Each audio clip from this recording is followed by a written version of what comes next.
You were expecting a calm off-season in the Bay? Yeah, that plan didn't survive the first wave of news, because there are 4 signals sitting on the board that look harmless, right up until you connect the dots. There's a behind-the-scenes move that tells you exactly how this team is thinking about 2026. There's a name getting floated that could reshape the identity of the defense overnight. There's a quarterback who put a message on tape for the entire league and might turn into real trade value. And then there's a list of off-season priorities that's going to split the faithful right down the middle. We're not tossing every card on the table immediately, because if you blink, you can miss what this actually points to. So I'll ask you right now, which one of those signals worries you the most? Some news doesn't show up with fireworks. No viral highlight, no giant breaking banner, but it still changes how you see the board. And today feels like that kind of day, because when a team starts locking drawers early, before the market even really opens, it's telling you something. Competition in 2026 is going to be ruthless, and nobody's getting a roster spot just because they've got a familiar name. Think about how many seasons flip off one injury, one adjustment, one player nobody was talking about in August. That's where this move matters. And sit with this for a second. This isn't about one guy. It's about volume. It's about continuity. It's about the 49ers refusing to hit the reset button on the bottom of the roster. San Francisco announced they've signed 14 players to reserve/future contracts, keeping depth and developmental talent in the building as the team heads into the 2026 league year. Every single one of these guys finished the 2025 season on the practice squad. The list is offensive lineman Isaac Alarcon, defensive lineman Evan Anderson, corner Eli Apple, wide receiver Junior Bergen, defensive lineman William Bradley King, defensive back Derek Canteen, linebacker Andrew Farmer II, safety Derek Forrest, linebacker Jalen Graham, quarterback Adrian Martinez, offensive lineman Drake Nugent, offensive lineman Brandon Parker, wide receiver Malik Turner, and defensive lineman Sebastian Valdez. Quick clarification, because this part gets lost a lot. Those contracts don't officially kick in until the start of the new league year on March 11th. That's when they count against the cap. So what the 49ers are doing is setting the table before the off-season shopping spree even starts. And reserve future deals aren't promises. They're basically an invitation to fight. It's the team saying, show up in the spring, compete your tail off, and prove you belong. And for us, it screams 2 things. First, depth, especially up front. You're stacking bodies on the offensive line and defensive line to develop, to compete, and to be ready when the chaos hits, because it always hits. Second, continuity. These are players who already know the language, the tempo, the standards. That matters in camp. That matters in meetings. It cuts down the early sloppiness and gives you a better chance that somebody pops when you absolutely need it. So I'm tossing it to you. Out of those 14, what position group do you think the 49ers are most desperate to uncover a hidden gem in? O-line, D-line, the secondary, or wide receiver? Because what's next ties straight into identity, and it can get loud. Because the next kind of story doesn't start with ink on paper. It starts with a name getting repeated a little more every day. These rumors don't just materialize out of thin air. They usually come from frustration, expectation, and a standard. And the 49ers standard has always been simple. The defense can't just react, it has to impose itself.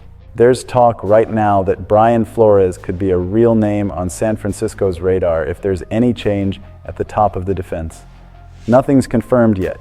This is the kind of thing that gets floated, then grows legs. But the logic is pretty clear. Flores is known for attacking first. He's known for shaping the plan around the opponent. He's known for making quarterbacks miserable on 3rd and long, turning pressure into mistakes.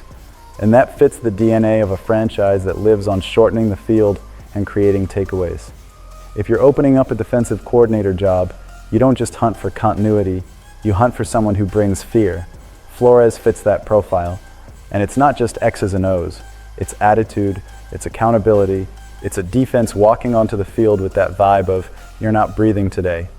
But there's a second layer here you can't ignore. Flores is a big personality. When you bring in a name like that, you're not just bringing a playbook. You're bringing influence, high standards, and real heat inside the building. For a lot of people, that's exactly what this defense needs. For others, it's the kind of move that only works if everyone at the top is completely aligned. If that conversation gains real steam, you already know the reaction in the Bay won't be quiet. It'd be loud, emotional, divided, because this wouldn't be more of the same. It would be a statement. So I'll ask you straight, if Brian Flores became the DC, are you excited or are you worried? And why? Keep that answer ready, because the next one is all about value.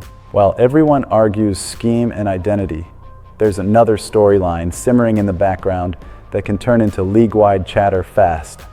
Because value in the NFL isn't only about the guy who starts. Sometimes it's about the guy who kept the whole thing from sliding off the rails when the ground started shaking. Mac Jones is under contract for one more season with the 49ers, and after what he put on tape in 2025, that's not just a footnote. When Brock Purdy was dealing with a turf toe issue, Jones stepped in and gave the team steady production. 8 starts, a 5-3 record, 2,151 yards, 13 touchdowns, 6 picks, no circus, no panic, just control, quick decisions, and the feeling the 49ers weren't merely hanging on, they were still competing. That matters, because teams notice that, especially when we're talking about a former first-round pick who's had uneven stops before, then suddenly looks comfortable and functional inside a demanding offense. After the playoff loss to the Seahawks, Jones talked about his season with a calm that tells you a lot. He said it felt like 2 seasons in one. One as a starter, one as a backup, learning, adjusting, stacking reps. He talked about how fun it was. He talked about coming into the building and it not feeling like a grind. And for a quarterback, that's everything. Confidence, chemistry, a system you trust. Jones even described working with Kyle Shanahan and alongside Purdy as the equivalent of earning a PhD in football. And you can see it in the details. Timing, rhythm, processing, little stuff that shows up when the lights are on. At the same time, he didn't hide his ambition. He still sees himself as a starting caliber quarterback. And after 2025, that doesn't sound crazy. So now the 49ers have a real dilemma. Keeping him as Purdy's backup in 2026 might be one of the best insurance policies in the league. But if a team calls and offers meaningful draft capital, the value is real, and that can help fill holes quickly. Jones also made it clear he's fine either way. If he stays, he's motivated. If something changes, he's grateful for the opportunity. So here's the question. If someone calls offering legit draft value for Mac Jones, do you keep that rare safety net, or do you turn it into pieces that help the roster take the next step? And that takes us to the most uncomfortable part of the offseason, the mirror. That Seahawks loss stung, but it also closed a season where the 49ers battled through crushing injuries, still won 13 games, still got a road playoff win against the Eagles, and still ended it with that nagging feeling of, we were close, but not complete. Now it's reset time, and the needs are loud. Start with wide receiver. With Brandon Ayuk not playing in 2025, the room was depleted. You got some big games from veterans like Demarcus Robinson and Kendrick Bourne, but it wasn't enough week to week. Separation was an issue. Speed was an issue. There wasn't that true deep threat that forces safeties to back off and creates chunk plays underneath. Juwan Jennings is a free agent and could command real money on a multi-year deal. Even if he returns, the need doesn't disappear. Sure, the 49ers can look at the draft, but there's also logic in adding a proven outside weapon in free agency, someone who raises the floor immediately for Brock Purdy. The whole offense breathes easier when defenses have to respect the vertical game. Then you look at the secondary. There's talent, but 2025 was a disappointment overall. The bright spot, rookie Upton Stout, big-time difference maker, one of the top defensive rookies in the league, and a core piece going forward. Diamador Lenore had ups and downs, but he's getting paid. He has to play more like a true CB1 and less like an inconsistent boundary guy. Renardo Green battled inconsistency and injuries, so do you bank on development or do you go hunting for upgrades? And the biggest concern inside that unit might be safety. Rookie Marquez Sigel flashed as a downhill run defender, vision, aggression, a willingness to hit, but there were missed tackles, there were coverage struggles at times, and the other options were inconsistent too. That room might need more speed.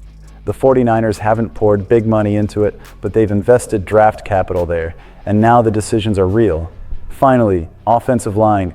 Trent Williams is on an expiring deal, and he said he expects to play in 2026.